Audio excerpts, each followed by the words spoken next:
there's just so many great writers, and you learn things without even knowing. You know, sitting in a room writing with other great writers, and you pick this stuff up, and even if you think you write your best stuff by yourself, sometimes you pick things up that you just naturally take it in and go, and it comes out in your own writing.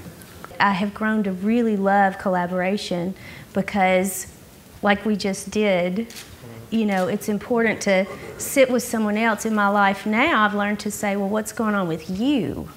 As opposed to it's me all the time. Now I prepare because I've been in songwriting sessions with very great songwriters, and I think when you first get to Nashville, I'll go in and this girl will have a hit ready for us both. Let's just go in. Yeah, but I do try to prepare, and then because you go in with a little more confidence, even though that idea maybe you don't usually write, at least you have something, And I used to, when I first started writing, I couldn't imagine writing with someone else, but now that I've been in Nashville so long, I think it's harder to write by myself, just being honest, because as Dave said, there's so many great writers. I feel like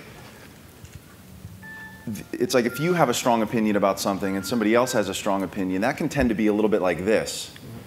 But if you if immediately you kind of go with what their, with what their idea is, you just kind of flow with it, I find that they tend to be more open to what you bring.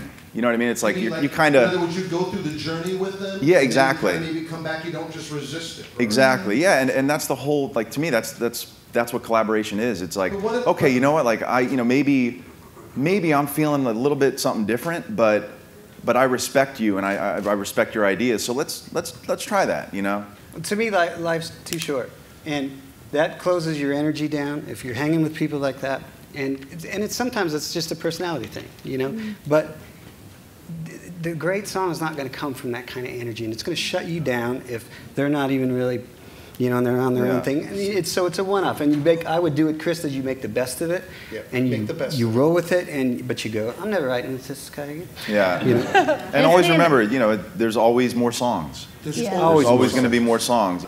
But you also see, I try to be open enough where if I see someone's dream dying in front of me, you can feel that. You can feel like if I'm not jiving with what they're doing or whatever, it's just being open enough to live out, ride it out, ride it all the way. But I will at the end fight for something that I feel integrity-wise is important. Melody, not being too redundant, things that make things commercial. And for me, songs have to take you on this journey and make my ear, I always say, well, it's not sparkling my ears out yet. Something that's got to take me to a place that is going to just ripple out to whoever's hearing it on the radio. Perfect example on Strawberry Wine. I fought with my record label. Let's just take a moment for that. Strawberry Wine. No.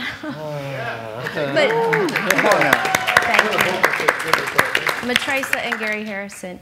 That song, I fought for the bridge that goes to the B section bridge, channel, whatever. Everybody calls things different things, but it goes to this Beatlesque, minor chords and stuff. And the record label was adamant about cutting it out. They did a version without it in there.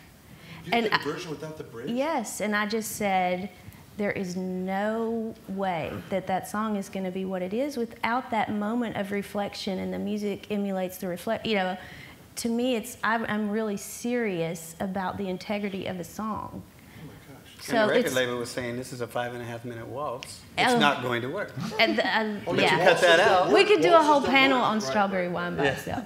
But you cut that out, and then you don't have the depth and the connection of the song. So just stick to your guns with an open heart for someone else to stick to their guns, and you guys will come to the great song. Really quick, listen, I did a song critique yesterday. And I was very nice, and I want everyone in here to succeed. But let's take the gloves off, and this is not directed to that guy. So many people are trying to do this. If it's too far to drive, or there's too much traffic, or you can't afford to go to Nashville, then go do something else. Because there's 100 other people lined up that want to do it. And it's like, man, you got to give it your all. And I'm not saying you ruin your life and wake up in the alley behind 7-Eleven or whatever. Oh, Dave Berg. Dave Berg's walking there. I'm saying, if man, yeah, is that tequila? I'm telling you, man, and I'm so excited for all of you to be here. I've been to so many of these things, and this is the first time I've ever been on a panel. I worked at Tower Records on Sunset, and I used to sneak into these because I couldn't afford the $300. And I'm just telling you, man, you can make it. But the traffic, the travel, your girlfriend or your husband or whatever, someone says, oh, you can't do it tonight, man, you can't let any of that get in the way. You have freaking got to go for it, man. Yeah, you do. All that in general, just for me, in my humble opinion, I just think you write because you can't not write.